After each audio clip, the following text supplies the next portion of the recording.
Good afternoon, everybody. We're going to give everyone just a second to get on, and then we're going to go through a couple announcements before we get started with the workshop. Thank you all so much for being here. My name is Darian Jones. I'm with Care Partners. We are a nonprofit here in Houston that provides free resources, education, and support for family caregivers. Thank you so much to Messiah Lutheran for having us here today. We have a partnership ongoing where we work together to bring these workshops for you all. So thank you all so much. Leah here is going to be our speaker today, so we'll hear a lot more from her in just a minute. And then Lynette, do you want to just give us a little welcome, everyone? Yes, I would like to welcome everyone. We would be welcoming you in the fellowship hall and we'd be having lunch together, but it's a little different this year. And hopefully we'll be going back to being able to meet in the fellowship hall together and having lunch. But today we hope that you're enjoying a lunch or eating a sandwich, something at your house, and that we are so excited about having Leah here to share her information with us, because this is a topic I think that really interests a lot of us, either for ourselves, for our parents' generation, to learn more about. So thank you to Care Partners and Leah for being here today, and for Darian's work on all of this. Thank you. Thank you so much, Lynette. And I guess with that, we'll pretty much just let Leah kind of introduce herself, tell us a little about what we're doing. And I guess I'll let you all know real quick too. So we'll be sending out a recording of this workshop so you can watch it, share with your friends. We'll also be sending out a survey. And so if you can answer the survey, it really, really helps us out. We want to be able to provide the best resources and best information for you. So any and all information helps with that. And then also at the end of this presentation, I'm going to be sharing some resources from one of our other partners, Catherine Watson from Find Houston Senior Care. She has an amazing website with resources about different home care companies, different services, and then also just the different prices of assisted living around Houston. So that'll be a really great resource as well. And yeah, hopefully we'll have a really good day today and we'll learn something. Leah, do you want to tell us some more about the topic? Yes, I am so glad to be here. It's so funny. For a long time, I've been a speaker and I've talked about my past tense experience taking care of my grandparents, which started when I was 29 years old. But currently, I'm sort of sitting in the same seat that you guys are. I am actually in a quasi-caregiving role again, because my father-in-law has been diagnosed with Alzheimer's, and they were living in Memphis, which is where we're originally from. And we've moved them down here to Houston to be close to us. And we are going through the very thing that I'm talking to you about today, and looking at what are the resources, what are the options for care, what can we do?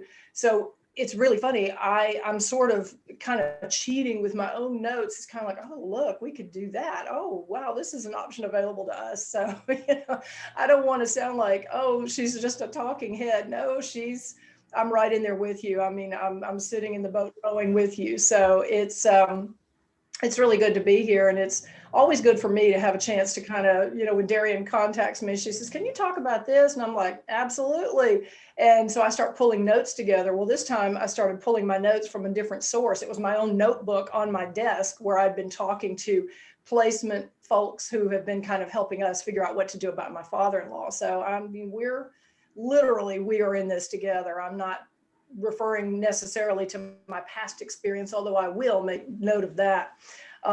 Briefly, I was 29 years old. I was married for 8 months, and all of a sudden my sweet grandparents that I had sort of known something was wrong, all of a sudden the bottom fell out, and they got in the car, they drove away from their home. 4 days later, they turned up on the side of the road with the passenger side was wrecked on the car. It was below freezing temperatures. I mean, it was a hot mess. It all fell in at one time.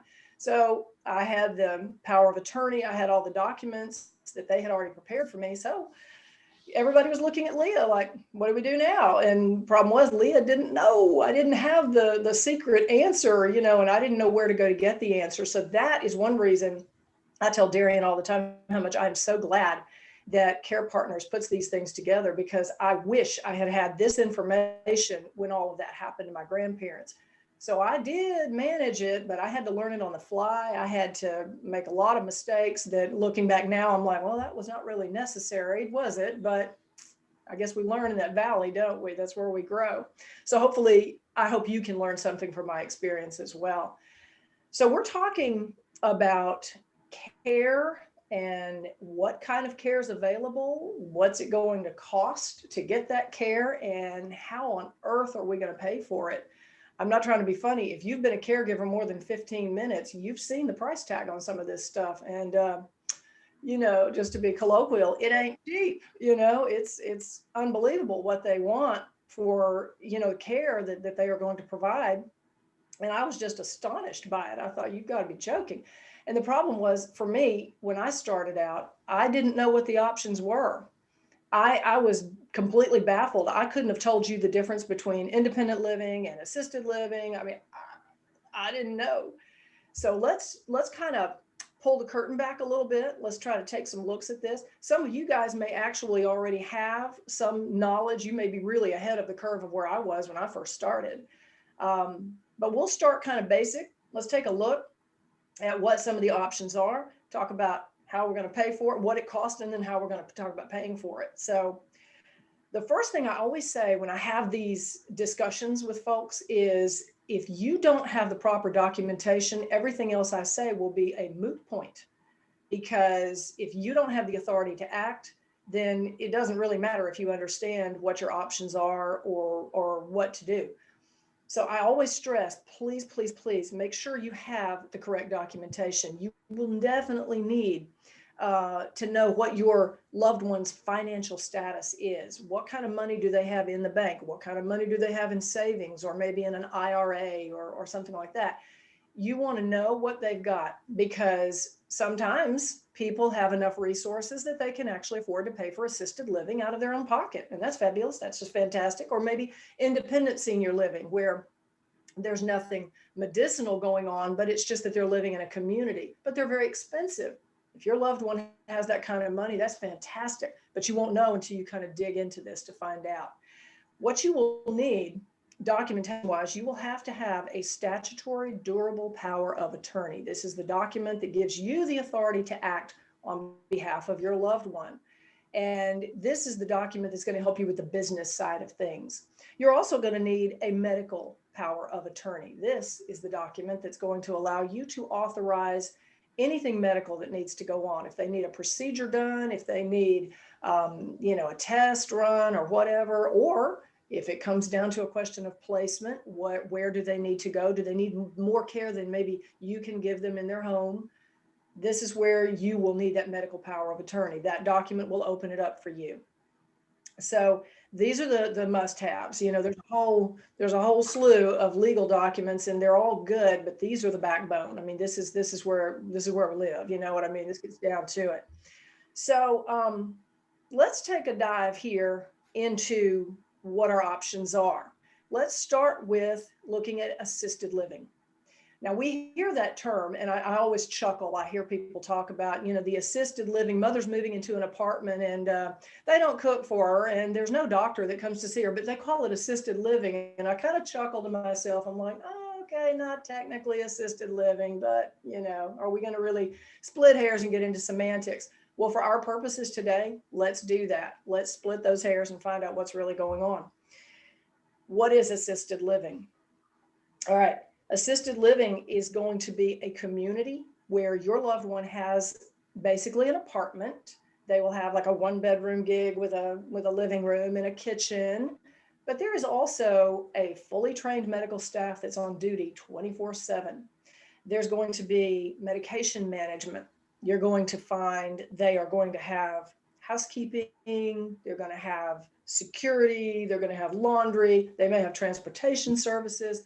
It is exactly what it sounds like, assisted living. It is living with assistance, with people on campus in that place to help you out. Well, as you can imagine, there are different needs. Different patients are going to have different needs. Different levels of care are going to be required. Some of our assisted living communities now are starting to have something called memory care. Perhaps you've heard of this and you might not know what it is. Well, it's exactly what it sounds like. It is designed for patients with dementia who are having cognition issues. It is a higher level of skilled nursing. It is a little bit more intensive care, if you will. So you want, if you have a patient that has dementia, if they are having issues, whether it's Alzheimer's, Lewy body, vascular, there's all kinds of different ways. It's not all just one thing. But if they're having any kind of cognition issues at all, you will want to look at a memory care facility. You want to make sure that you are looking at somewhere that they can cater to the needs that your loved one has. The problem is assisted living. If you're trying to pay for it out of your own pocket, this stuff doesn't run cheap. Like I said, the 2020 Genworth Cost of Care Survey is a marvelous tool. Genworth is a kind of financial and insurance company. They sell long-term care insurance, and they've been doing it for a long time. I think it's something crazy like 140, 45 years. They've been in this for a long, long time. And they do an annual survey where they tell you what the numbers look like and what the costs are. So I'm going to be referencing Genworth quite a bit today. You can look them up, very, very reputable. And the numbers are shocking when you look at them. Let's take a look. According to the 2020 survey, the average cost of care, national average, is $4,300 a month. I don't know where you guys live, but that is way more than my mortgage note. That is a lot more than I pay for my mortgage. But then again, I don't have somebody in my home that's, cleaning and providing things, making sure I take my vitamins, things like that. So it's kind of a get what you pay for type thing. You're paying a lot of money, but you're getting a lot of service that comes with that. And that can be fantastic. Again, if you can afford it, if your loved one can afford it. So how do they afford this? Well, let me tell you what's not going to pay for it. Medicare is not going to pay for it. They won't pay for anything like that short term, or long term. Medicare only covers short term costs. So if you can private pay, go for it. The sky's the limit until the money runs out. But what about if you don't have the money, but assisted living is a really good option for you? Well, we do have the option of long-term care insurance. I always emphasize long-term care insurance is something that we don't hear a lot about today. We're hearing more about it, but back when my grandparents were going through their situation, that was not even on the table. So long-term care insurance is something you want to buy when you are younger. The younger you are, the more you pay into it, the more it's going to pay when you get older. Also, the younger you are, the less expensive it's going to cost. So you want to make sure that you are kind of preparing yourself. I always tell caregivers, it's like, let's look at this not just from the option of how you're caring for your loved one, but how are you caring for yourself? What are you doing to help your kids who will be one day helping you? Long-term care insurance can do that. And most long-term care insurance policies are written so that they will cover the assisted living costs. So that's certainly an option for people. So the biggest thing here is it really does come down to money and what the resources are. If you don't have the money and you don't have long-term care insurance, well, that's going to take us into another level, because the assisted living, they don't generally offer what we might think of as scholarships. That's not something I've ever run across. It'd be really cool if they did, but it is what it is. So that brings us down to our next category of looking at care, long-term care. That would be a nursing home. Now, we've all heard the word nursing home, and everybody gets an image about nursing homes, and we think, oh, I don't want to do that. Well, I didn't want to do it either, but I was in a situation, it was the only option we had. My grandparents did have to go into a nursing home, and they spent the last years of their life there. I did everything I could to cushion the blow. I was a frequent visitor. I did as much as I could to make the place as homey as possible. But at the end of the day, it was still a nursing home. And a lot of people get a bad feel about that. Oh, I don't want my person going in there. Well, again, there are different communities that have different types of care. And my encouragement to you is do your research.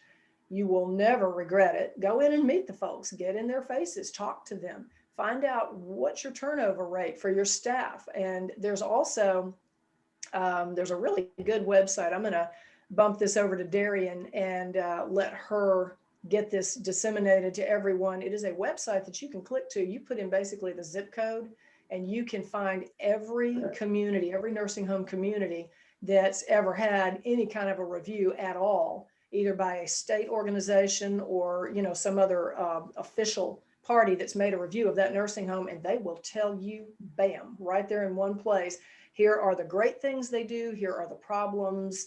This is what you want to look out for. It is a fabulous tool. I'm going to make sure Darian has that so that she can put that with our recording so you guys can look at that if you are in a situation where you're looking at a nursing home. So let's talk cost. Nursing homes, and we're all just like, well, I don't know if I want to do that. Again, if you're in a situation like I was with no choice, we want to look at it as an option. It's a possibility on the table. A semi-private room, according to Genworth.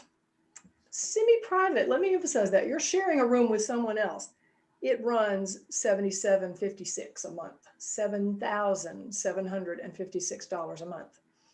Now, if you want a private room, you're going to pay $8,820 a month. Again, I don't know about where you're living, but that is way, way, way more than my mortgage that I'm living in my own home. So we ask ourselves the question, well, what's going on there? Why is it so expensive? Well, let's slow down and look at this thing a little bit logically here. They provide furniture. You've got the bed, you've got the nightstand, you've got basic furniture. I mean, it's not like your bedroom or anything. It's not a fully furnished apartment, but it is furniture that is supplied, the bed, the table, the chairs, things like that. Free meals, any snack foods or anything that's available, it's all provided by the nursing home. They provide the medical care, the medication management. They provide therapists, social workers, planned activities. They take care of the housekeeping. They have laundry services, housekeeping services. All the utilities are paid. And of course, there's the safety and the security that's also offered. So when you kind of push all that together, we can see maybe there's a reason for the price to be what I would consider exorbitant, but you can see why they come up with that. Again, in my grandparents' situation, we didn't have the money. My grandparents didn't have the money. What were our options there? All right. The option there for us was Medicaid. Now we'll dig into this a little bit in just a few minutes. I want to make the clear distinction between Medicare and Medicaid. We hear people use those terms interchangeably. We're going to kind of try to clear that up too. But Medicaid is where you want to go when you're talking about getting financial assistance for nursing home care.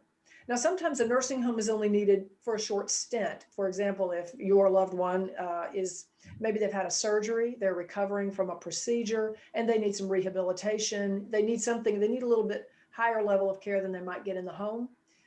From like a nurse going in 1 or 2 times a week, they need a little bit more intensive things. So people will go into a nursing home for that. But for my grandparents, it was not rehab. It was a safety consideration. I knew they couldn't live on their own anymore.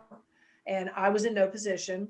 As I said, I was a newlywed. I'd been married 8 months. My husband and I were living in a 2-bedroom apartment that was on the 2nd floor in a little walk up. So there was no elevator. It would have been a disaster. There would have been no way.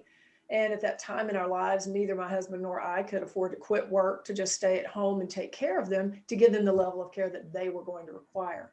So in our situation, this was the option that we had.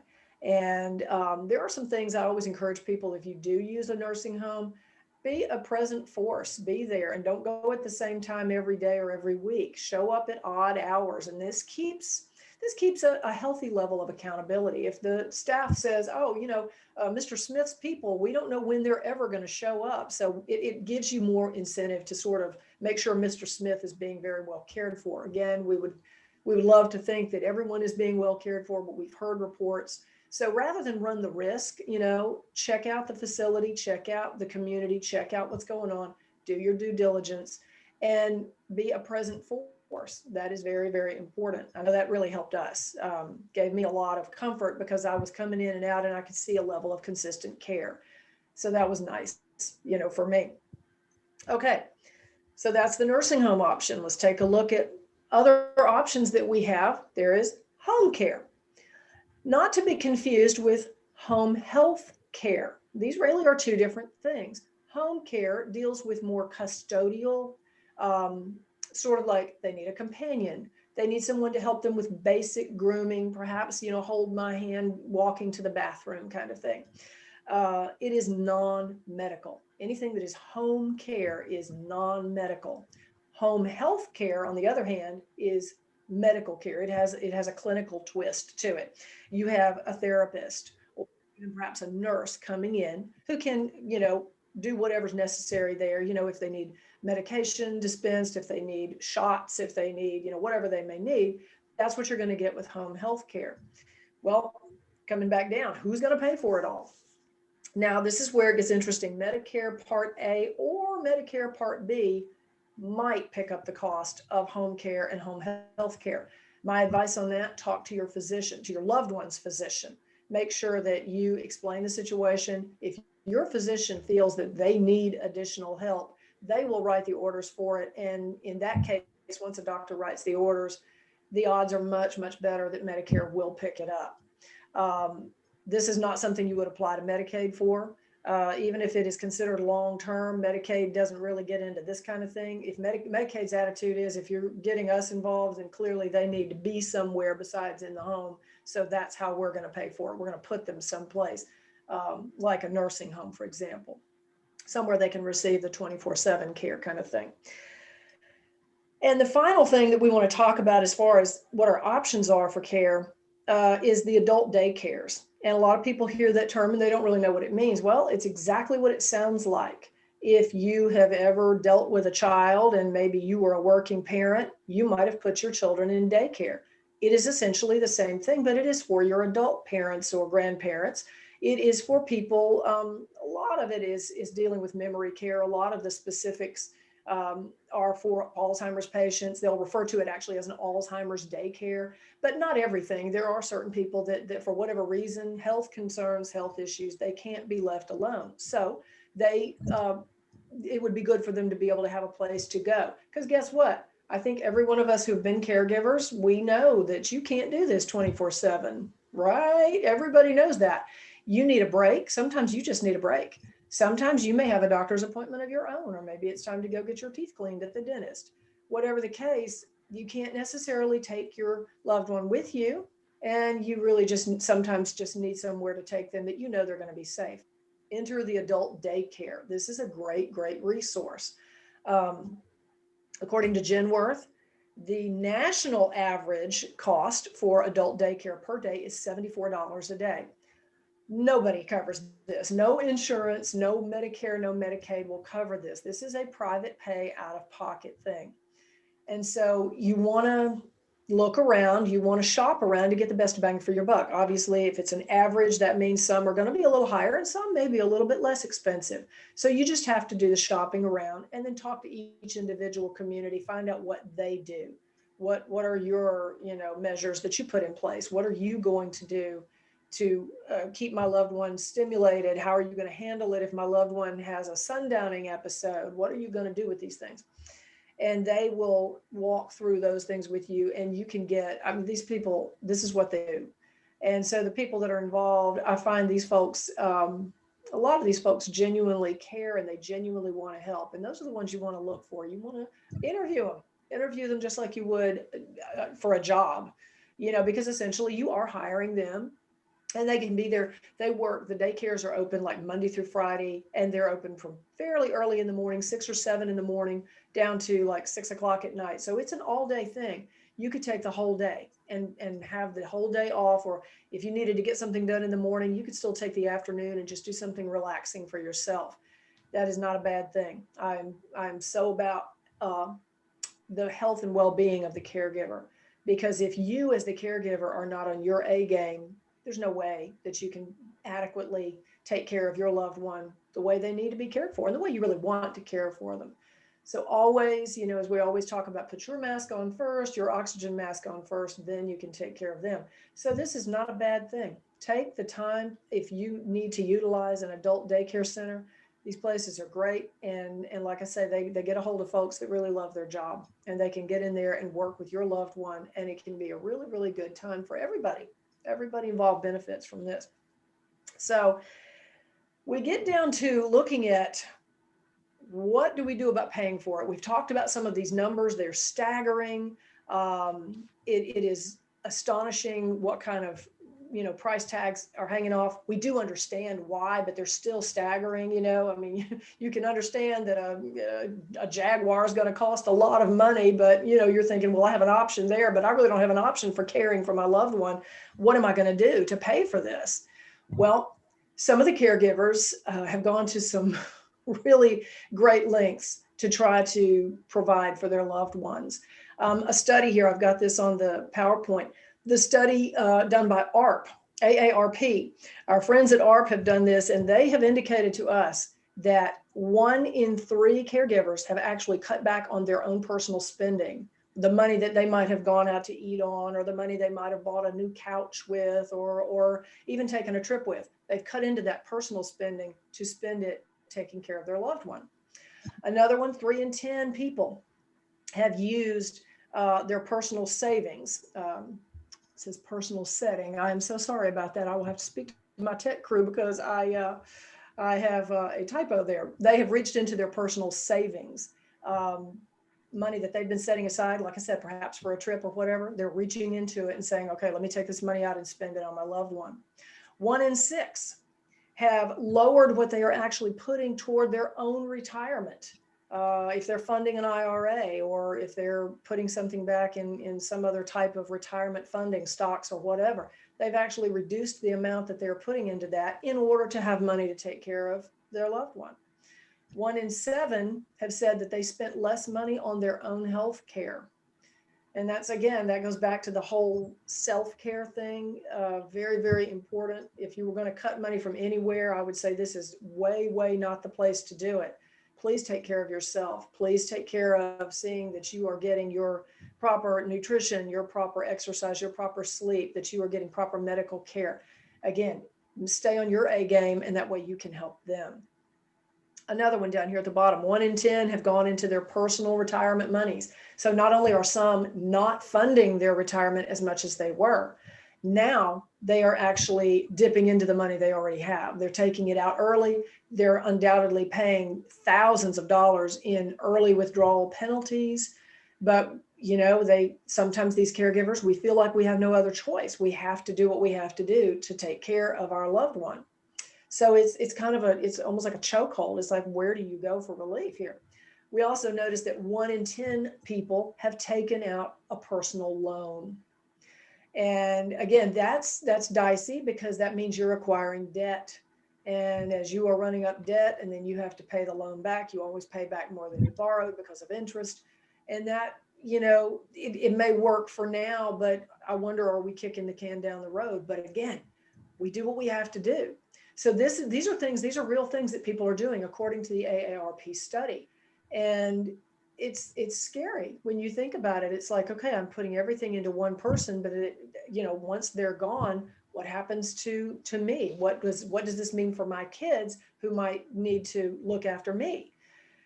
So it's scary. It's like a chain reaction. It just, what one does is going to fall to the next one and to the next one. So we want to look at some of the options for payment, because again, this is alarming when you see the costs of these things. I know, like I said, I'm dealing with this with my in-laws right now. My mother-in-law actually put my father-in-law in an assisted living community. She was having some difficulty. He was diagnosed with Alzheimer's, and he was demonstrating a great deal of agitation. A lot of anger was being displayed toward my mother-in-law, and we were very concerned actually for her safety. And so rather than run the risk, we suggested that, in talking with his doctor, their doctor, that it might be better if he went to an assisted living community. That way he is in a place where he is safe. She can visit him, but she is also in her own apartment where she is safe as well. And so that's been a much better deal. But I was astonished when she wrote the check that got him in the door. The initial check was almost $8,000. It covered part of 1 month because he went in mid-month, and then it covered the whole next month, and then it covered all of the initializing fees, the get you in the door fee and the different things that they had. It was a laundry list of things that they had on there. And so once she did that initial surge, she's looking at a bill that's going to be about $5,500 a month to keep him in that community.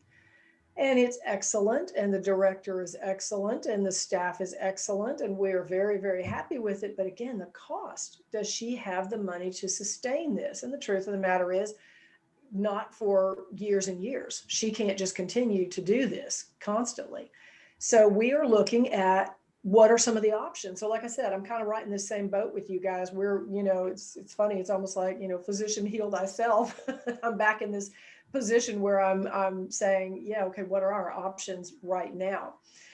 The options are, drum roll please, private pay. That's always an option on the table. If you have the money, you can pay until the money's gone, or until something else occurs that they need maybe a different type of care and you have to kind of switch head at that point.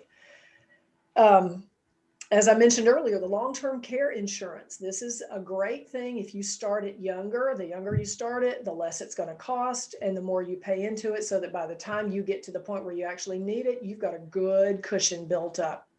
And they can pay for assisted living and they can put you somewhere that you would like to be, as opposed to sort of, well, this is safe and this is where you're going to need to be, but it may not be what you really like. That's been the most unfortunate thing that we've experienced. My mother-in-law, really, you see the passion. She loves her husband. She wants him in a very, very nice place. But again, can she sustain writing a $5,000+ check every month? It'll last until it doesn't. So we are looking at some of the options for them. And I've explained to a lot of people, this is where we want to look at Medicare and Medicaid. These are the two M words that we hear our friends, and sometimes we have sort of used interchangeably. A lot of people don't know that they're different, that they're two different things. They're not the same. So let's kind of unpack this. Let's kind of dig into it and say, well, what's going on? All right, Medicare. Medicare is a federally funded insurance program, and it provides healthcare coverage for Americans who are 65 and up. So this is the federal government money you've paid in, all of these years. And then finally at 65, now Medicare is going to cover you. This will cover your medical costs. It will cover if you had to have a hospital stay. It will cover doctor's office visits, things like that. And they have it's a huge thing. They have all manner of different programs within the program called Medicare. You can get a drug program. You don't have to pay for prescription drugs, things like that. Here's the kicker. Medicare does not cover long-term. They simply won't touch it. If you have had a surgery and then you come home from the surgery and your doctor has ordered physical therapy or maybe an occupational therapist or something like that, Medicare will cover that, but they will only do it within certain parameters. You can only have them so many times a week for so many hours. You can only have them for a certain number of weeks. And when that time is up, Medicare's done and they're finished. And so at that point, I think, if the doctor felt like you needed more, they can kind of duke it out with Medicare at that point. But the point is, you're not getting long-term coverage from Medicare for something that is a prolonged deal. Now, Medicare.gov, that's the government website. That is the resource information center. I mean, it's all there. It is a very information-heavy website. If you've ever been out there, you almost seem overwhelmed. Don't be alarmed. Go to the search bar. If you have a specific question, type that question into the search bar, and then it will pop up what you're looking for instead of you having to kind of wade through all that material that's there. It can be overwhelming. I mean, you walk away going, I don't even know what I read. So try to be very specific and targeted in your search so that you can get the up-to-the-minute information. Also, your doctor's office can be a wealth of information. They usually have folks that handle the insurance side of things. You can talk to them, and they may be able to help explain some of the benefits to you. Now, Medicaid. What is Medicaid in comparison with Medicare? Medicare is covering the post-65 crowd. All right, well, that's good. They don't cover long-term. All right, we understand that. Talk to me about Medicaid. Medicaid, it is defined as a federal and state-funded health insurance for low-income people and for people with disabilities. Now, what does that mean? It means you don't have to be 65 to get it. It also means the funding is in a kind of a pool that is partly funded by the federal government and partly funded by your state. This is why Medicaid is so kind of confusing, because, my Aunt Jane here in Texas, well, she got this coverage from Medicare, but my friend's father who's living in Montana, well, he didn't get that. He got something different. What does it mean? because the state is partially funding it, each state kind of makes their own rules. It's all kind of within one big bubble. It's all Medicaid, but it's going to vary from state to state. So just because one person tells you that they had this experience, again, don't be alarmed. Let's look at what we can do to make things as good as we possibly can for our loved one here. Let's work within the parameters they give us in our own state.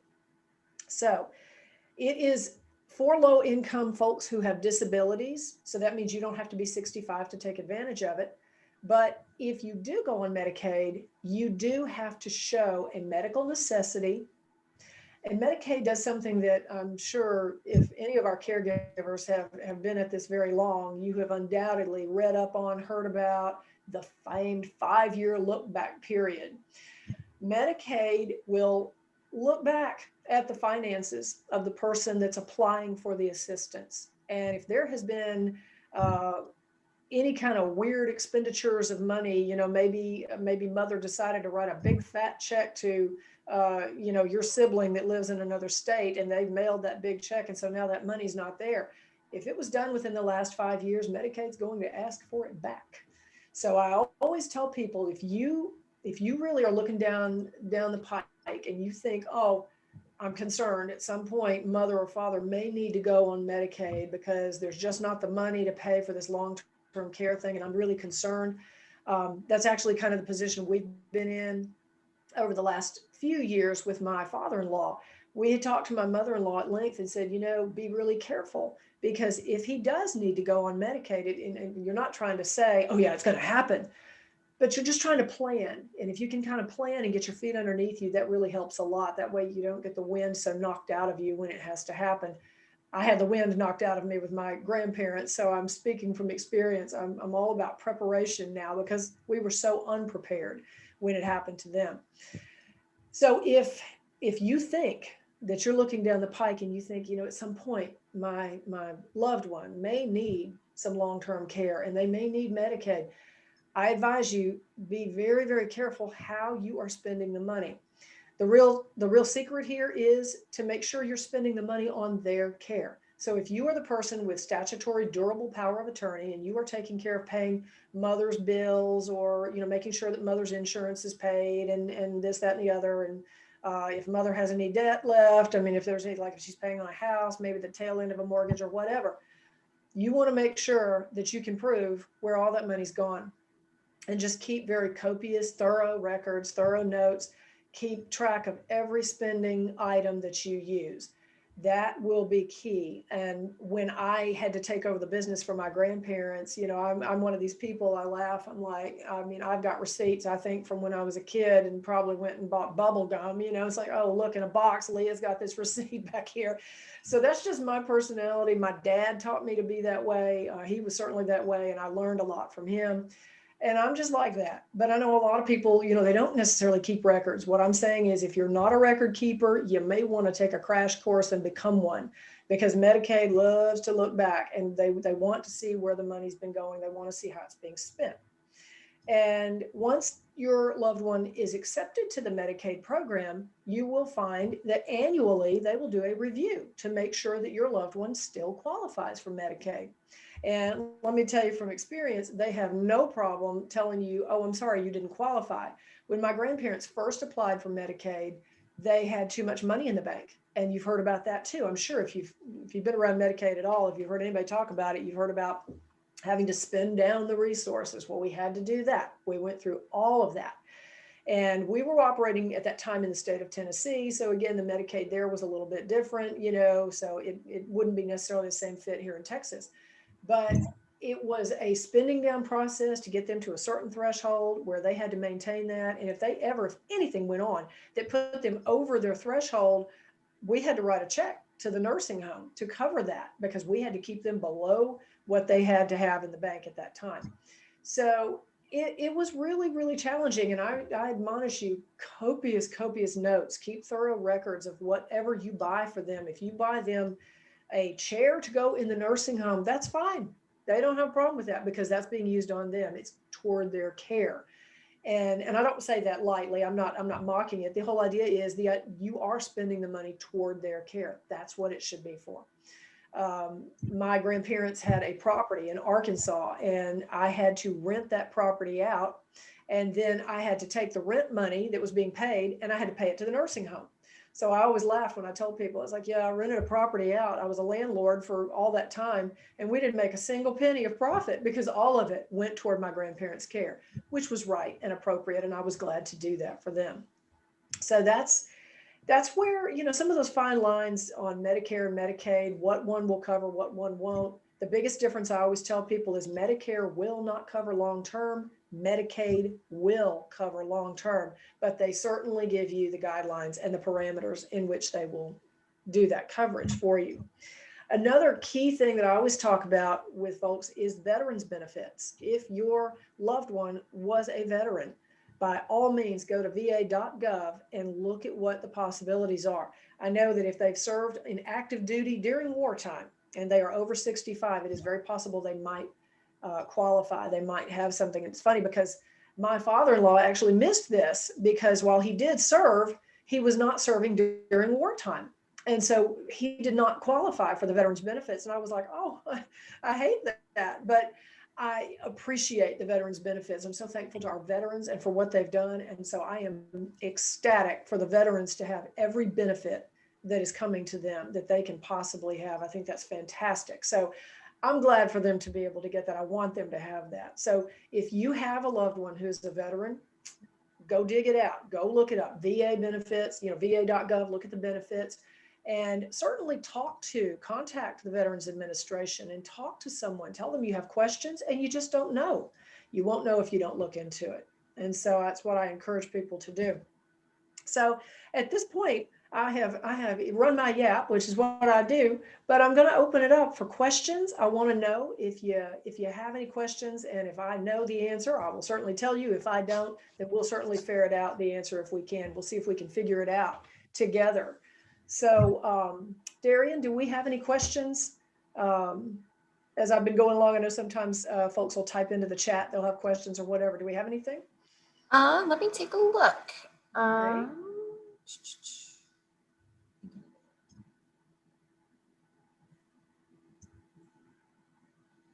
So I don't think anyone's typed in the chat yet, but Okay. if anyone at home does have any questions, and you can either try to unmute yourselves, let us know, or type in the chat. We'd be glad to read them out for you there. And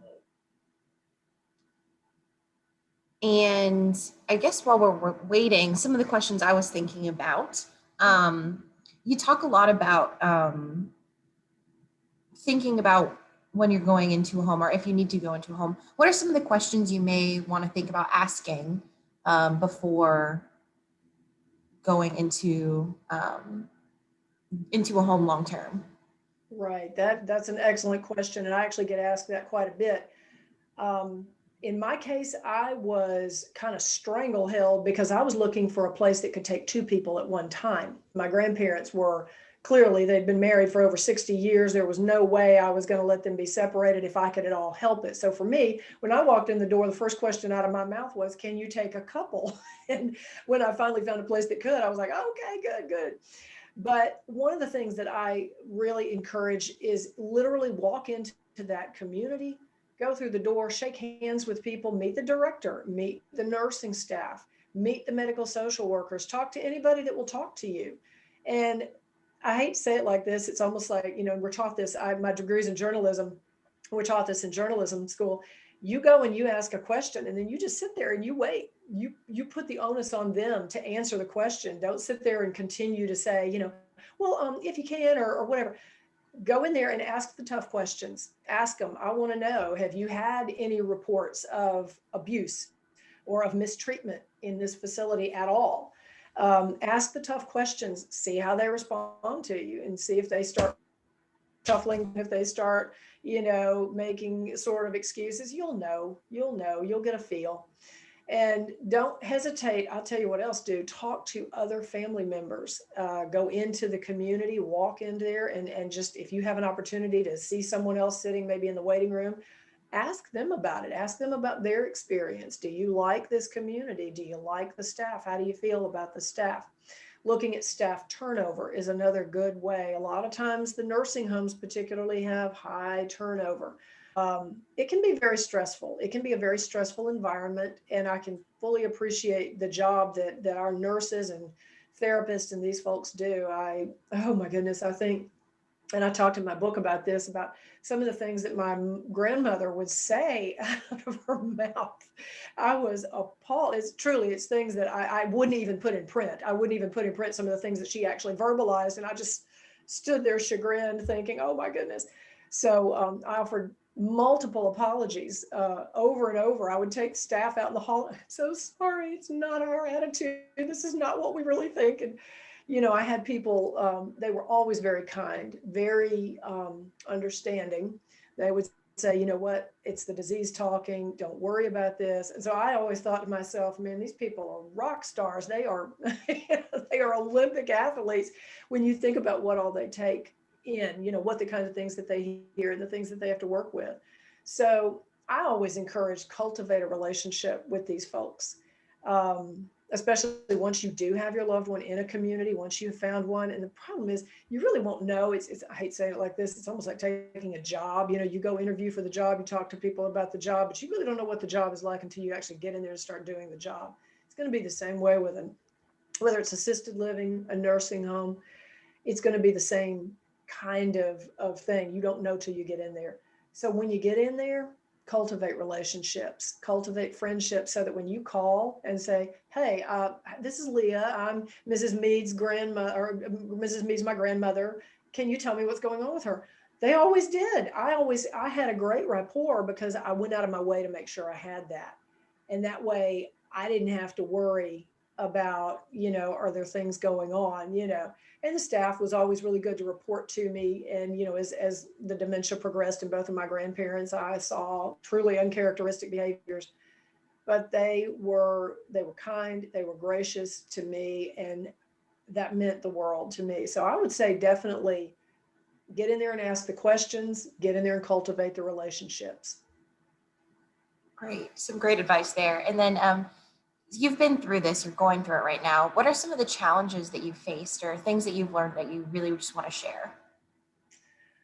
This has been I'm glad you asked that. This has been a very interesting journey, particularly with my father-in-law, because my mother-in-law, felt like, well, I'm going to go and see my husband in his assisted care community. I am going to go every single day. And we have actually been, well, I said we, my mother-in-law was actually asked by the community. They said, I'll tell you what, don't come every day. And we were appalled. We were like, what are you saying?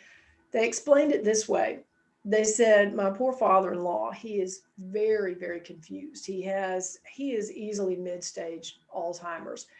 Here's the issue with him. He is healthy as a horse. He was a very active man. He rode his bike. He walked his dog. He was a builder. So he was very physically active. So guess what?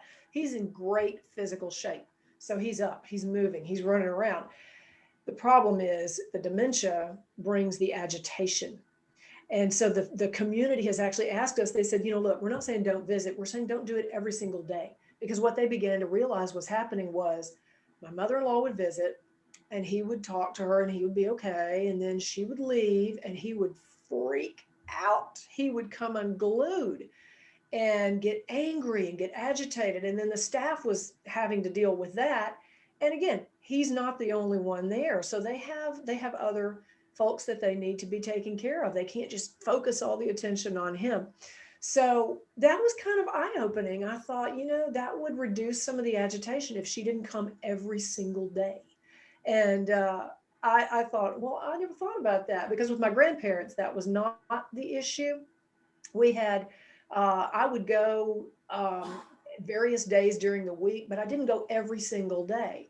So I never really had that. Of course, I laughed. I thought, well, my grandparents, they meant to go home. They meant to go home.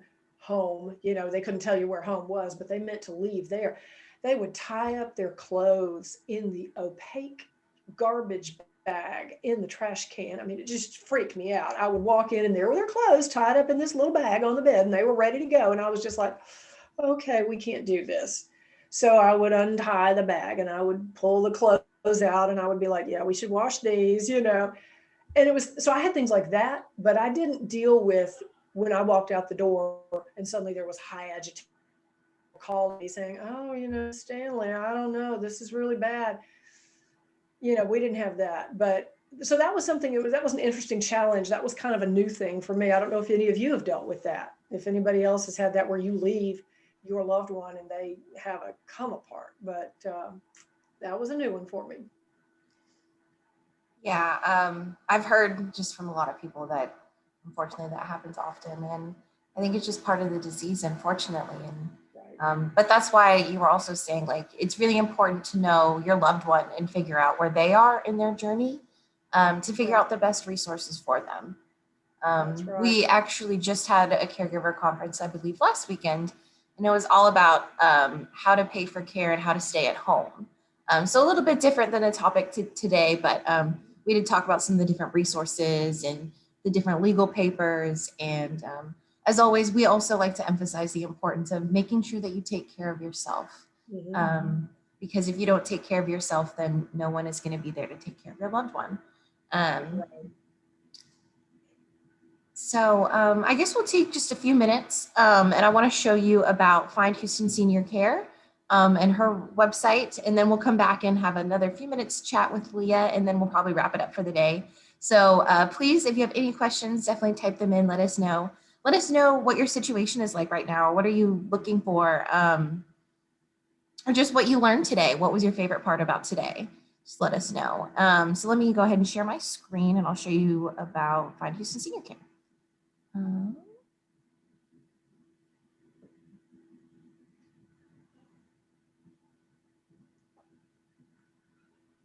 All right. So Find Houston Senior Care, we partner with them, with her. So it's Catherine Watson is behind this.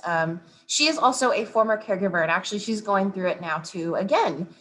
So a little bit very similar to Leah.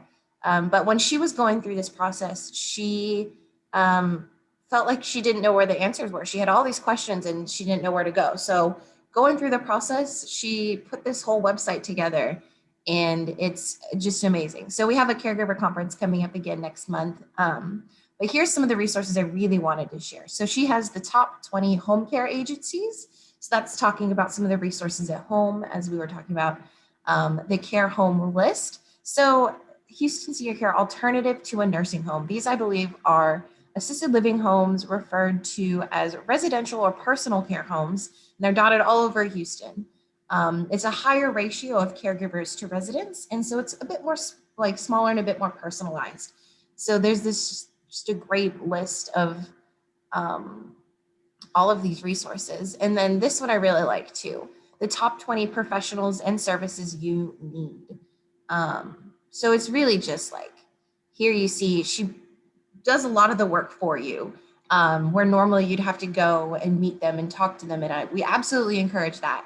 But if you're just looking at a place and you want some initial information and you don't want to sit through the whole spiel just to understand how much it might cost, because sometimes they do make you come to the property, sit through, meet everyone before they even tell you what the cost is. And so Catherine just did a little bit of that work for us. And she puts the price, and who to call if you have some questions, and some pictures too. So I just think it's an amazing resource. I'm trying to get to the professionals. So Catherine has a ton of videos, like I said.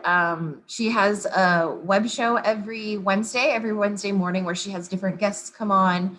She talks about all different sorts of care and care areas, and very similar to Care Partners, which is why we partner together.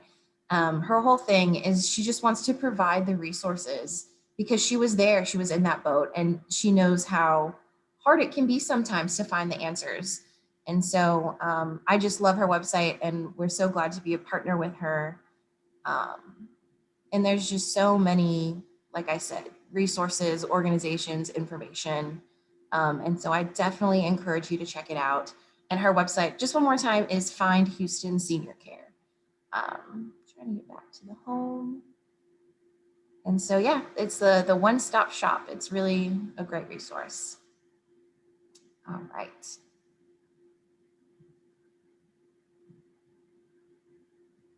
And we'll probably wrap up the workshop pretty soon. We are so grateful for everyone being here. And of course, Leah, One thing I guess we haven't really talked about much today is how kind of care and things have changed during COVID. Do you have any advice or tips for just caregivers during this time? This has been the most, I think we would all agree, this has probably been the weirdest time of all of our lives. Collectively, as a race of people, I think that this has been the strangest situation. I actually saw on Facebook a friend of mine had been over a year without seeing his mother where he could actually touch her. He could see her through glass, but he finally was allowed in to see her and to actually be able to hug his mother and see her. And the elation that she expressed and that he felt was just, you just didn't realize you could miss a person so much, even though you could see them through the glass, even though you could talk to them through the phone or do a video chat. All of that is very helpful. But I mean, nothing takes the place of that, holding someone's hand and being able to hug them and embrace them. So, when this first started, one of the first things that I know I did, a lot of other speakers did as well, was we immediately started to say, listen, you can do a Zoom call, get someone at their care home to hold that phone up for them, and you can talk to them for a few minutes. We all were like, yeah, this is what we do. What we did not foresee was how difficult it was for our sweet dementia patients did not understand, well, why aren't you here? And that was so hard. That was just heartbreaking. You're just like, don't you want to come see me? Yes, I do. I do.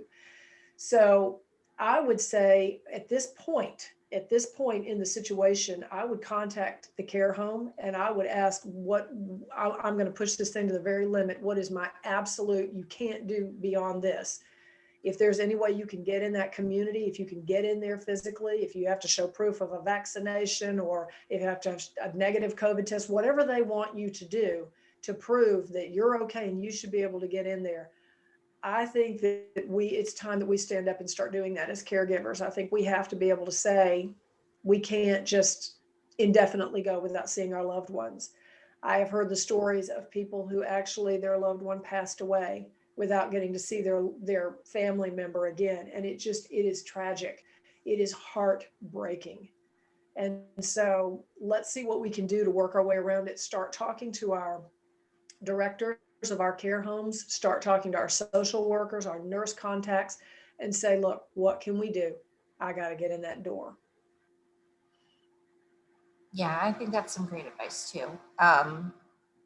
Just because, I mean, this whole year, it's been difficult, of course, as everyone knows. I think it is super important to remember that, like, our loved ones, they kind of need that touch and that social. And I think our seniors have been suffering a little bit. I know for Care Partners, we are really missing our in-person programs and we can't wait to get back to a bit more normal. That to me, excuse me, that to me is sort of the weird balancing act that we have to follow right now, because there's, nursing homes are one of the main places where the virus just took over in some of them and did terrible things. And so you want your loved one to be safe from the virus, and then they suffer so because of the isolation. I mean, it's like a no-win situation, and it's really hellish on families because of that. That what do we do? We want to be with them.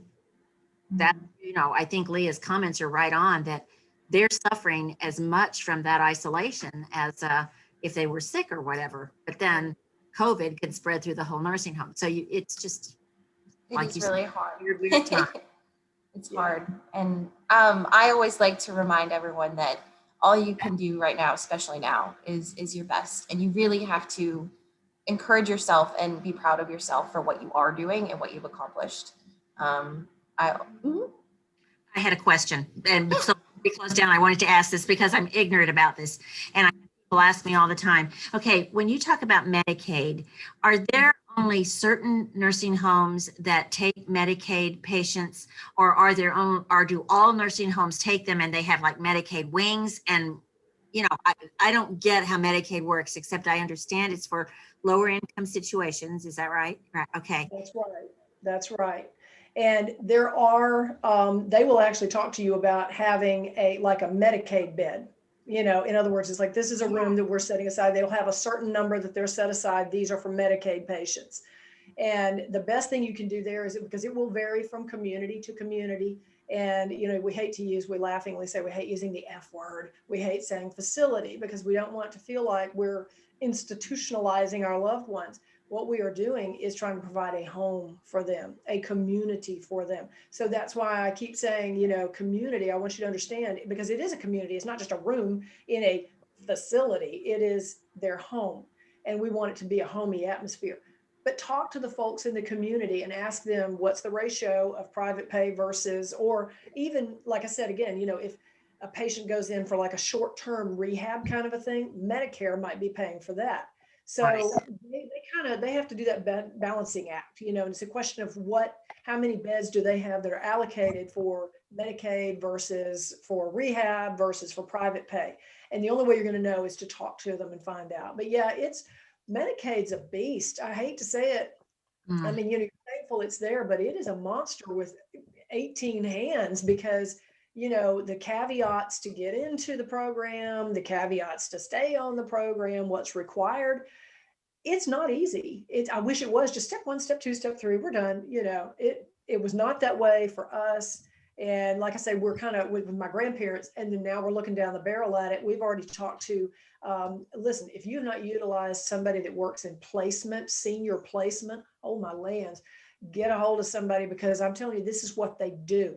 This is their bread and butter, and they can answer all those questions. It's been unbelievable. We've had a great guy named Wade, and he has been just phenomenal. Because it's like, we have yet to ask the question that he doesn't know the answer to. And I'm just like, this is fabulous.